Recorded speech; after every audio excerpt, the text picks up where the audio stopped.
Hello bachcho, let's have a look at this question which says which of the following alkaline earth metal ions has the highest ionic mobility in aqueous solution.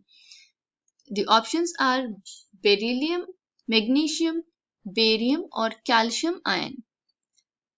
So out of these ions provided to us, we have to predict or figure out which one has the highest ionic mobility.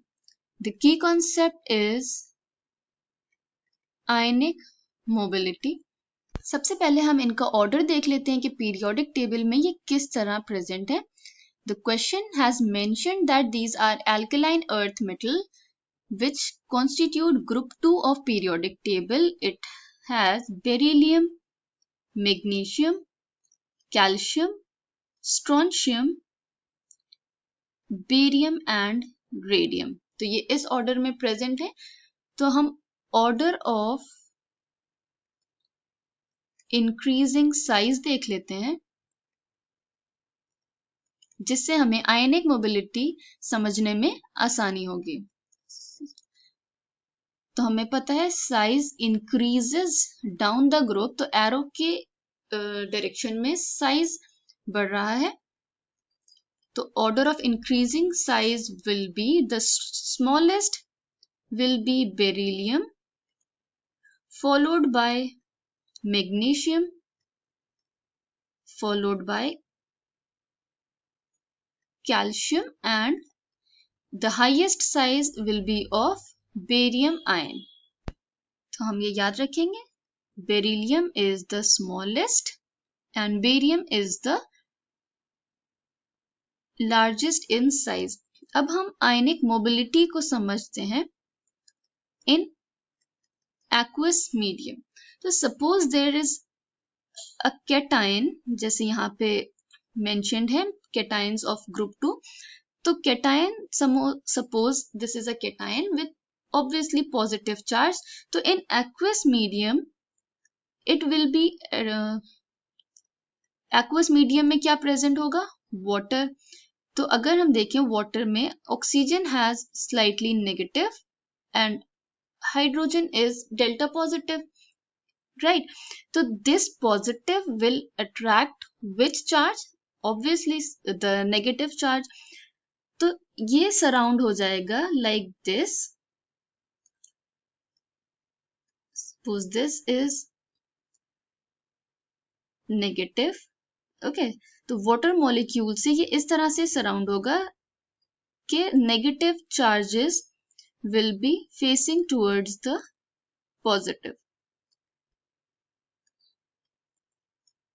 तो aqueous medium में ये positive cation negative charged oxygen से surrounded हो जाएगा.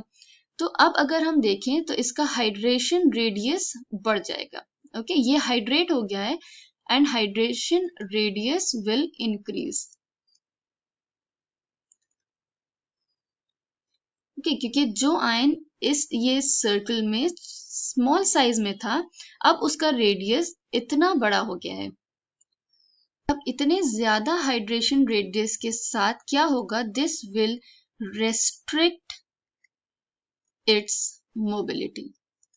Okay, अगर वो छोटा होता तो वो आसानी से मूव कर लेता, बट इतना बड़ा रेडियस के साथ उसकी जो मोबिलिटी है वो थोड़ी सी रेस्ट्रिक्ट हो जाएगी.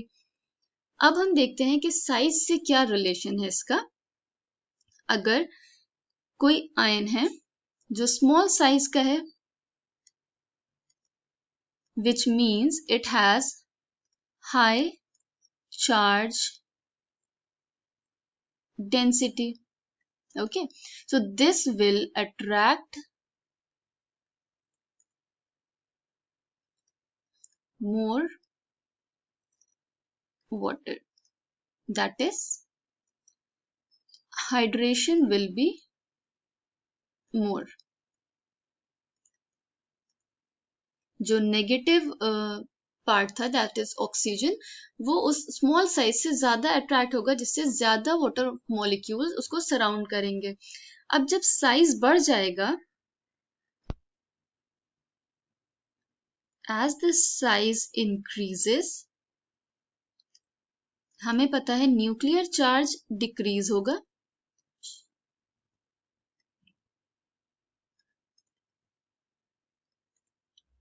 तो नेगेटिव चार्ज उसमें कम अट्रैक्ट होगा, which means hydration will be less as compared to a small cation. Hydration less होगा, इसका मतलब कि कम वाटर मॉलिक्यूल्स उस आयन को सराउंड किए हुए होंगे, मींस उसका हाइड्रेशन रेडियस नहीं बढ़ेगा इतना, इट मींस उसकी मोबिलिटी ज्यादा होगी।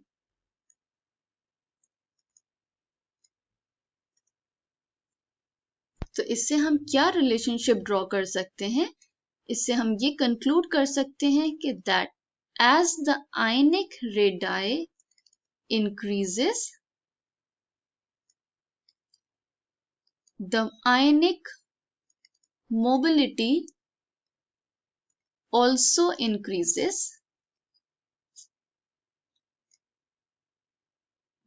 क्योंकि अभी हमने देखा उसका हाइड्रेशन इस वजह से कम होता है। तो इसमें सबसे ज्यादा साइज और आयनिक रेडाई किसका था? Barium. Okay, barium was the largest in size, which means it will have highest ionic mobility in aqueous solution.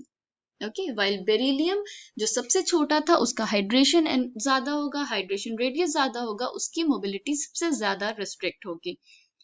So out of the following alkaline earth metal, the one which has highest ionic mobility in aqueous solution is barium. I hope you understood it well. Thank you and best of luck.